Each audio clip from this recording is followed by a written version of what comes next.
করিলা প্রণাম। মেলিয়া উদার আখি রহিলা নীরবে।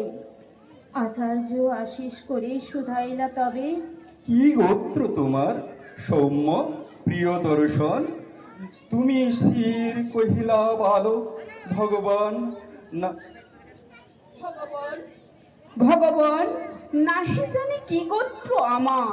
পুছিলাম জননীরে, কহিলেন তিনি সত্যকাম। বহু পরিচর্যা করি পেয়েছিনু তোরে, জন্মেছিস ভর্তৃহীনা জবালার ক্রোড়ে। গোত্র তবু নাহি জানি। শুনে সে বারতা ছাত্রগণ মৃদুস্বরে আরম্ভিলা কথা। মধুচক্রে লস্ত্রপাতে বিক্ষিপ্ত চঞ্চল পতঙ্গের মতো সবে বিস্ময় বিহল। কেহ বা হাসিল, কেহ করিল ধিক্কার, লজ্জাহীন অনার্যের হেরি অহংকার।